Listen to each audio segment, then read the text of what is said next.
क्योंकि आपका इतिहास इतना गौरवमयी है। जैसा इतिहास आपका, उस प्रकार का इतिहास किसी का नहीं है। आपके इतिहास के पन्नों में इतिहासकारों ने आपके इतिहास को नहीं लिखा। इसलिए नहीं लिखा क्योंकि अगर इतिहास के पन्नों में आपका नाम दर्ज हो गया होता तो भारतीय संविधान आपको क्रिमिनल अवकाश नहीं बताता। अगर इतिहास के पन्नों में राजा सुहेलदेव राज की वीरता का बखान हो गया होता तो देश का संविधान आपको क्रिमिनल अवकाश नहीं कहता। अगर राजा सुहेलदेव राजभर के इतिहास की चर्चा देश में हो गई होती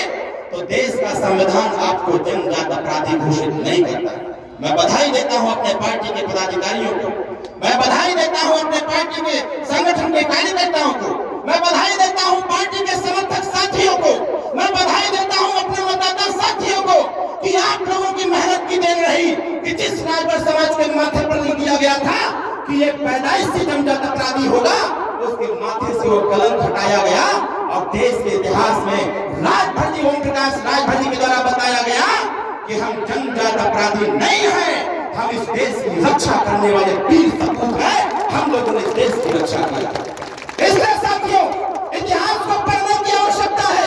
इतिहास को जानने की आवश्यकता है कि 585 राजा में 165 राजा अकेले सिर्फ राजभर समुदाय के लोग। 14 तारीख से 11 तारीख से सुहेलदेव जी की जयंती मनाई जा रही है। आप कल्पना करिए, राजा सुहेलदेव राजभर जी के बाद एक राजा डलदेव भी थे। डलदेव का इतिहास इतना गौरवमयी है कि अगर हम अपने राजाओं का सिर्फ हम जयंती मनाना चालू कर दें तो 365 दिन एक साल में होते हैं, वो कम पड़ जाएगा। 165 राजा राजभर इस देश में, और 165 राजा में ऐसे राजा थे कि जिनका इतिहासकारों ने इतिहास ही नहीं लिखा। राजा सुहेलदेव राजभर जी 22 साल की अवस्था में ऐसे विदेशी आक्रांता का वध किया था जिस आक्रांता से पूरा देश कांप उठा था, जिसके आतंक से पूरा देश कांप उठा था,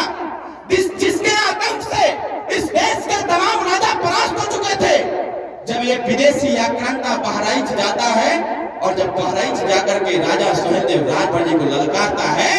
तो राजा सुहेलदेव राजभर जी का खून खौल जाता है। इसलिए खौल जाता है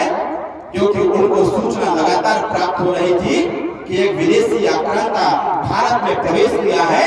जो राज्य को तो लूट ही रहा है, उस राज्य को तो गुलाम बना ही रहा है, लेकिन उस राज्य की रहने वाली महिलाओं और बच्चियों के साथ रेप जैसी घटनाएं करके उसके सर को भी कलम कर रहा है। जब इस बात की जानकारी राजा सुहेलदेव राजभर जी को होता रहा, जैसे जैसे वो विदेशी आक्रांता इस देश के राजाओं को परास्त करते हुए जब बहराइच और श्रावस्ती के बॉर्डर पर पहुंचता है, सीमा पर पहुंचता है, जब राजा सुहेलदेव राजभर जी को ललकारता है कि मुझे रास्ता दो नेपाल जाने के लिए, स्वेच्छा से, या तो तुम आत्मसमर्पण कर दो,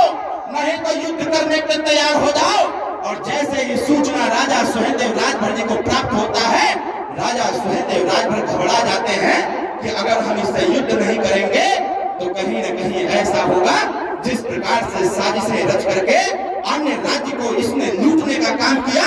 अन्य राज्य की महिलाओं और बच्चियों के साथ रेप जैसी घटनाएं किया, अन्य राज्य के बच्चों का सर कलम किया, अन्य राज्य की सेना को गुलाम बनाया, अन्य राज्य की सेना को अपनी दास्तान को स्वीकार कराया, वो कदापि सुहेलदेव राजभर नहीं चाहते थे साथियों। और राजा सुहेलदेव राजभर जी ने योजना बनाया और योजना बना करके अपने राज्य के इर्द गिर्द के राजाओं को बाकायदे संदेश भिजवाते हैं कि ऐसे गद्दार से युद्ध करने की आवश्यकता है और ऐसे गद्दार को परास्त